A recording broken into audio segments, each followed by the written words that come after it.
Vous avez fait un petit jeu de mots sympathique, Sanfa et Fansa. Vous pouvez nous dire un mot là-dessus? Fansan et Sanfa. J'ai un ami d'enfance que j'ai aimé. Un médecin. Il s'appelle Bakari Keita, docteur Keita. Je parle de lui toute ma vie. Bakari est décédé. Dans le roman, j'ai un peu parlé de lui. Mais je sais que sa maman vient d'un village qui s'appelle Pansan. Voilà d'où vient ça. Maintenant, Pansan et Sampan, j'ai créé pour rendre une certaine harmonie à ce que je vais livrer. Voilà. Alors, mais ça nous renvoie à quoi finalement dans l'histoire? Fansa et Sanfa. Oui. À quoi ça nous renvoie concrètement? Oui, concrètement, c'est une liaison.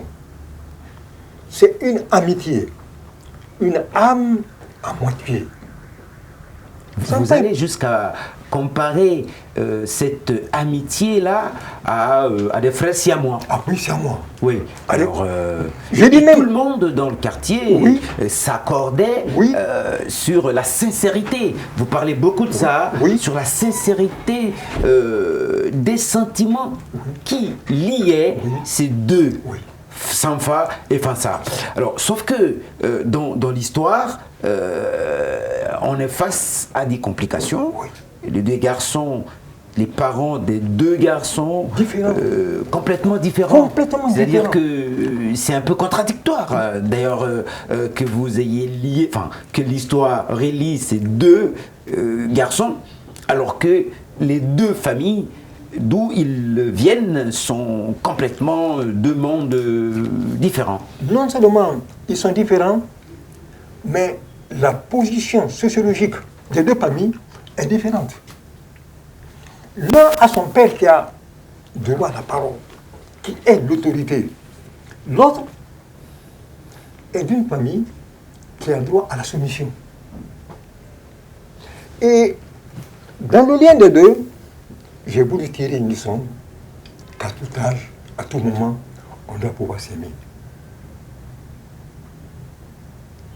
De l'amour, donc à tout âge, à tout moment, on doit pouvoir s'aimer. Donc c'est aussi l'idée, comme vous le dites, l'idée que l'auteur aussi a voulu faire émerger dans la trame de cette histoire, Confidence d'enfants. Et donc pour parler aussi de ces enfants, moi j'ai envie de poser la question, c'est-à-dire que ce lien de ces deux enfants, alors la disparition déjà des enfants, c'est mystique, hein? J'ai dit tout à l'heure qu'il y a une espèce d'énigme au cœur de votre roman. Comment est-ce que les enfants ils disparaissent? Qu'est-ce qui explique ça? Parce qu'il y a, je ne sais plus si c'est Sanfa ou Fansa, qui à un moment donné, tout le monde est inquiet, qui vient, il voudrait rencontrer son copain, donc très tôt le matin, il vient et la mère de ce dernier lui dit, il est parti à la mosquée. Et lui dit, ah non, est-ce qu'il n'est pas dans la maison? En fait, il les met en doute sans le dire sur la réponse de la maman. Et la maman qui dit, je n'ai aucun intérêt à te mentir mon fils, je sais que vous êtes très amis. Ce que je crois savoir, il est parti à la mosquée. Et pas n'importe quelle mosquée. Il n'est pas à la mosquée où on croise les bras. C'est ça un peu. Oui. C'est important. Il est parti dans la mosquée que nous connaissons, où on laisse les bras pendants. La littérature permet beaucoup de choses. Et en termes de création, en termes d'imagination, et vous vous en êtes bien servi dans votre roman qui, évidemment, on va peut-être le dire, n'est pas un grand roman en termes de pages, donc 79, on va dire une centaine de pages, hein, donc on peut lire d'un trait, mais à cause des tournures, je veux dire, de tous les rouages dans lesquels en gros, vous traînez aussi admirablement, je dois souligner, le lecteur fait que par moment on lit et puis on s'arrête, on réfléchit, on lit, vous confrontez le lecteur à une espèce d'interrogation permanente. S'en et pensant,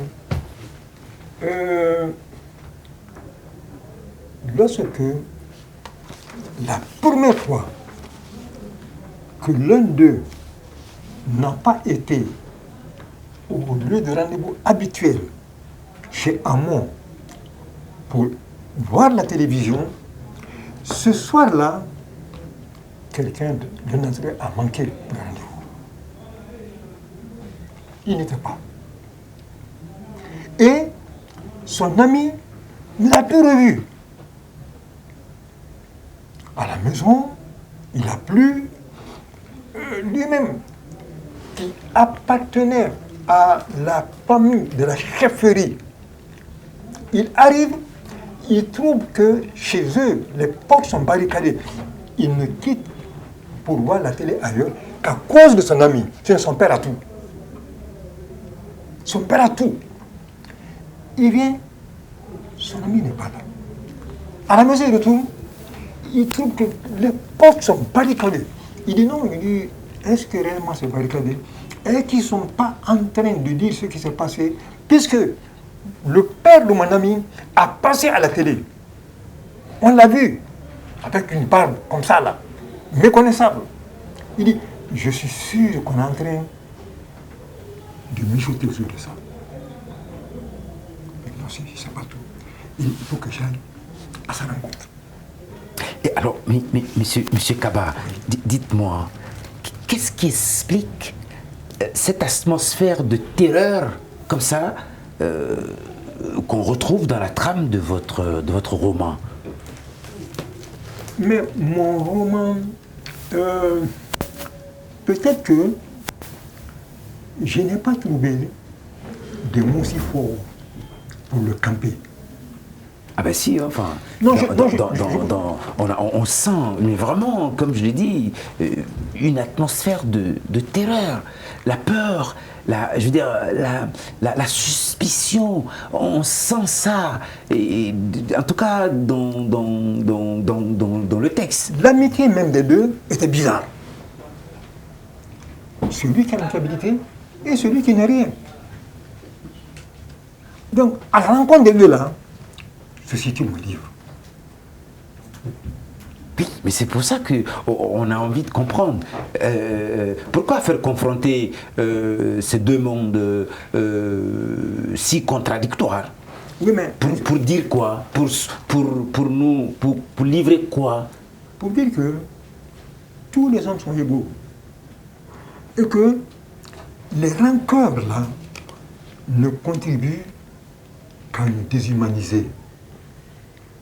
Au bout du chemin, on doit pouvoir se rencontrer gaiement dans les regards et se donner une tape affectueuse à tout moment.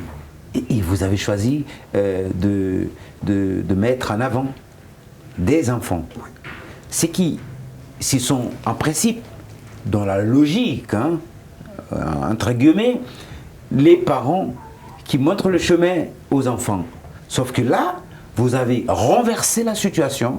Ce sont les enfants qui tiennent, on va dire, et vraiment Fansan et Sanfa, qui tiennent, en gros, qui sont la locomotive. Oui. Il y a quelque chose là qui si bouleverse. Si on mettait les deux acteurs au même niveau, on n'aurait pas la moralité souhaitée. Il faut que l'homme soit au-dessus et qu'il abandonne ces prérogatives-là pour venir à tous ceux qui n'arrivent. Oui, alors je ne parle pas des parents. Là, moi, je parle des enfants. C'est ce que je dis. Parce que l'enjeu, c'est autour des enfants. Oui, mais si l'enfant, ils ne comprennent pas que ce que possèdent leurs parents n'est rien par rapport à leur avenir, à eux, leur devenir, l'humanité est perdue. Et ici même, on voit que le père de Sampan n'était pas aussi engagé. Il a dit quelque part, il dit non, que vous voulez ou pas, cet enfant-là, ils vont mourir ensemble. Mais quand il le disait, personne n'a fait attention. Il voyait le bout qu'il porte là, je suis sûr qu'il ne l'enlèvera que quand son ami va le noter. Et ce boubou-là, pour rien au monde, il ne va s'en débarrasser. Pour rien au monde. Il est mort avec le boubou-là. Il a été enterré avec ce boubou-là. Une histoire dramatique, oui, une histoire dramatique, Confidence d'enfant, le roman de Mamoudou Kabala, Kabiné Kaba. Si vous voulez seulement de vous joindre à nous, tout de suite notez que le numéro parenthèse d'aujourd'hui, alors nous le faisons autour de ce roman, Confidence d'enfant au pluriel, l'auteur Mamoudou Kabala, Kabiné Kaba, je dis ça fait beaucoup de cas, donc avec nous sur le plateau et on fait la causette autour du roman. Alors là, je voudrais, pour permettre de soutenir encore plus nos téléspectateurs, on va faire cet exercice, mais juste avant, un des points, après Sanfa et Fansa, il y a un chapitre qui est intitulé « Tragédie des confidences d'enfants ». De quoi s'agit-il pour nos téléspectateurs? Tragédie, c'est comment ils sont partis, comment ils ont tourné le dos pour l'au-delà. C'est une tragédie. Les deux sont partis. Un s'est noyé. Il a cherché à tuer son ami noyé. Il dit, ce corps-là, je ne vais jamais m'en débarrasser. Il va au secours du corps, il dit, et le corps, il glisse là-bas. Les deux. Il a trouvé, il dit non, il dit, je ne te laisserai pas. Le premier, alors là, il va falloir peut-être que je relise encore le roman, une deuxième, même une troisième fois. Le premier qui est parti, il s'agissait-il d'un suicide ou c'était une mort accidentelle? J'ai pas réussi, hein, je vous l'avoue, à cerner. Je n'ai pas campé cet événement, mais c'est un suicide. Parce qu'il s'explique mal qu'il soit dans le cours à l'heure là. Il est sorti pour la mosquée. Il n'est plus rentré. Et son ami, mais qui sait qu'une première fois,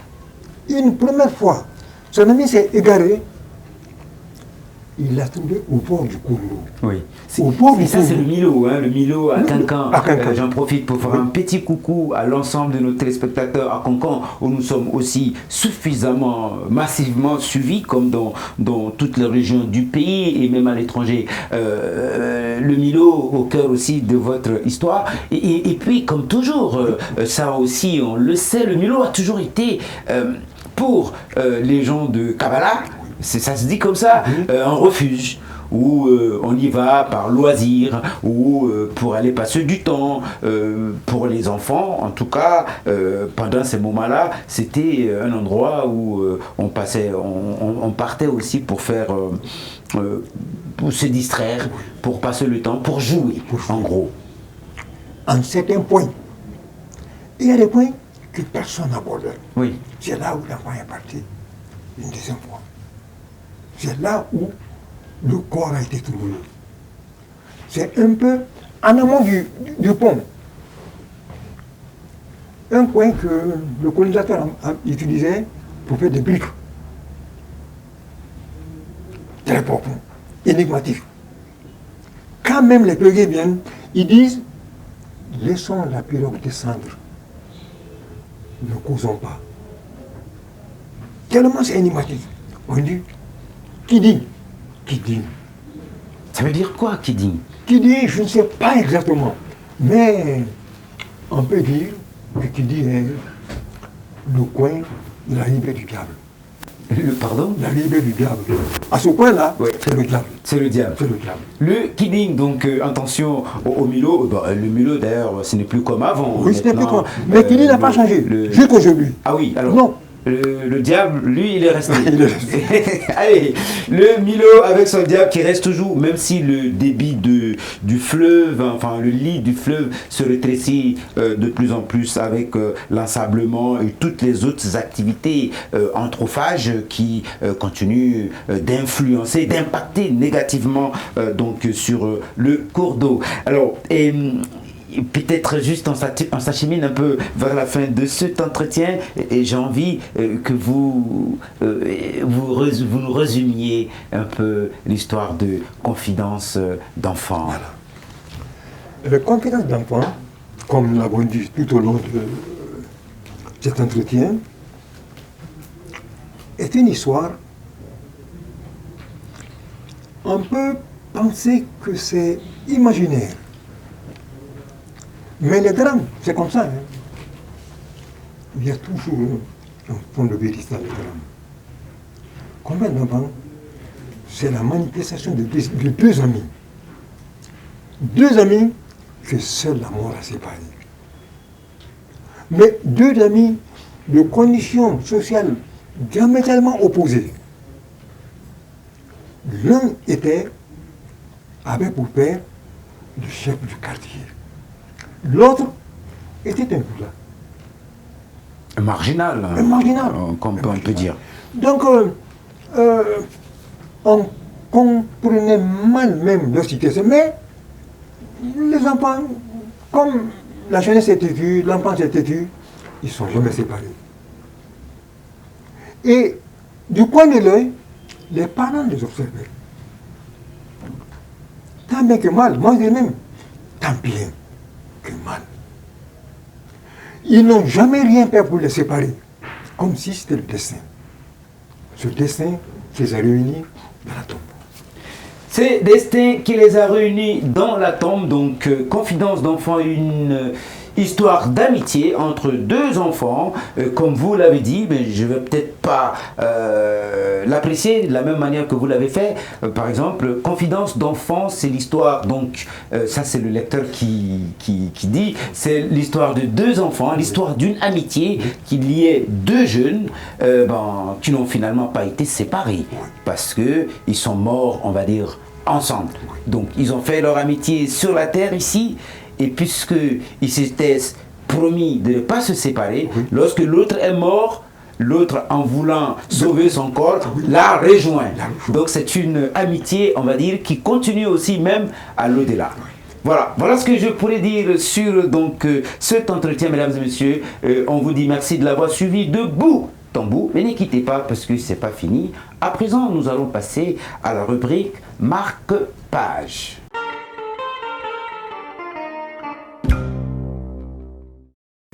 Nous sommes à la page 38 pour le compte de ce marque-page autour de Confidence d'enfant.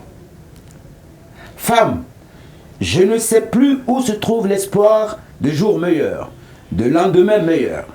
Ce pays est fichu.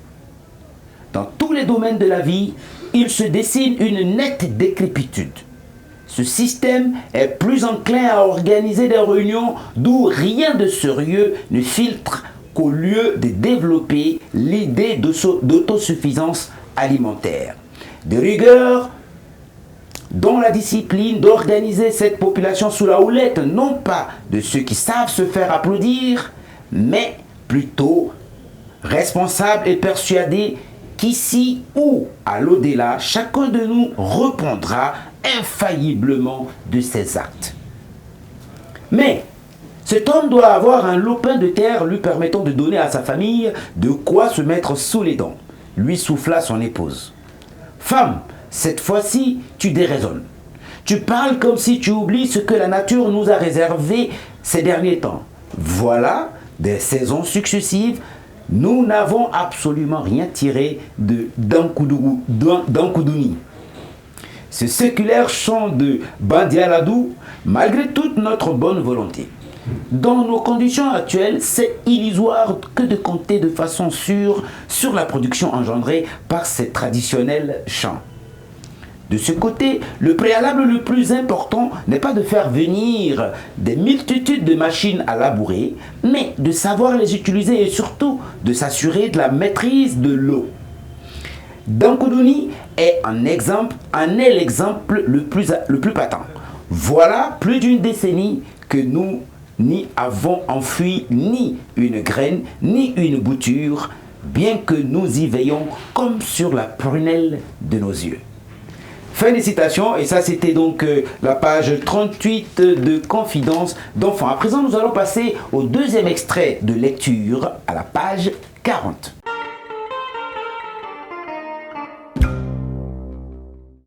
Le père de Fansa lia les faits et dit à sa femme: « Il est certainement mort, le rejeton de cet homme qui nous a inopinément rendu visite hier nuit. Je n'ai pas cru nécessaire de lui recommander les services du guérisseur Mamadi Fakoli. Cette démarche n'aurait été que peine perdue, car tout le monde s'accorde qu'en allant sans l'espèce sonnante et trébuchante chez ce Mamadi Fakoli, on n'obtient pas de satisfaction. Dites-vous, les Kabylas, à chacune de leurs rencontres, n'avaient cessé de fustiger la maladresse et l'inconscience de cet homme vis-à-vis des malades, rudoyant leur accompagnateur par cette expression que toute la contrée lui reconnaissait. Va chercher l'argent et tu reviendras avec ton malade. Bon Dieu, merci de nous avoir donné le courage et l'opportunité de n'avoir pas refusé à cet homme ce qu'il nous a demandé, exprima l'épouse. Tu badines, car tu es persuadé que si nous n'avions pas servi cet homme, le sachant, Fansa, notre Fansa, que je connais bien, nous aurait boudé pour le reste de sa vie. Fin de citation. Ça, c'est le deuxième extrait de Confidence d'enfants. On va lire le troisième et dernier extrait.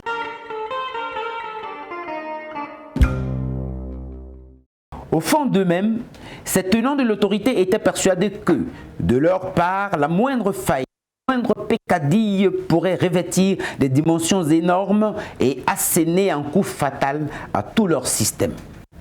Lui, le père de Fansa, lui qui avait commis l'inévitable erreur de manifester quelquefois une certaine désapprobation, il devait pouvoir en répondre d'une manière ou d'une autre au risque de ne pas laisser chacun se conduire comme bon lui semblait. Ainsi, il fut considéré comme dangereux et comme une bête à abattre. Un matin, son absence fut notée à la prière de l'aube.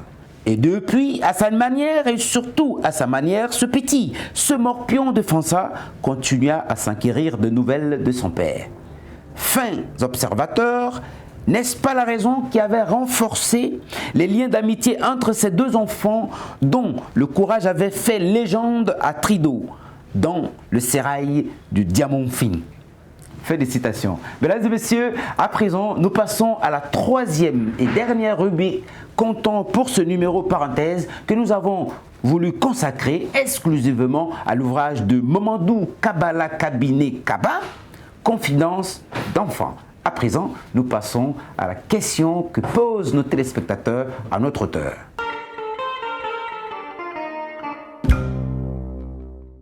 Monsieur Mamadou Kabala Kabiné Kaba, bonjour. Bonjour. La première question que je souhaiterais vous poser est la suivante. Dites-nous, qu'est-ce qui vous a motivé à écrire ce roman, Confidence d'enfants?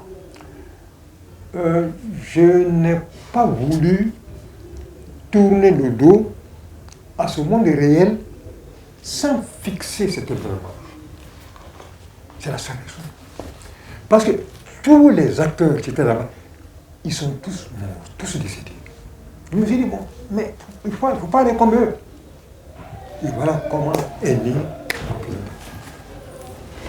La deuxième question que je voudrais vous poser est la suivante. Monsieur Kaba, dites-nous, quel est le message, finalement, en quelques mots, que vous avez voulu passer dans ce roman, Confidence d'enfants? J'ai voulu dire à la postérité qu'il faut respecter le VIH. Il faut se mettre à leur écoute et les respecter. j'ai voulu leur prouver que l'amitié n'est pas un vain mot. On est pour la vie. Ces enfants ont été pour la vie. Monsieur Mamoudou Kabala Kabiné Kaba, merci. Je vous en prie, merci.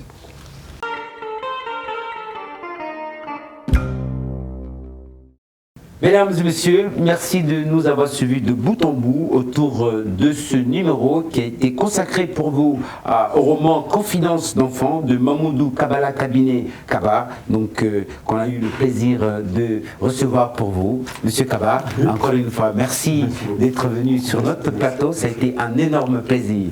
Allez, on se dit à la prochaine, au revoir.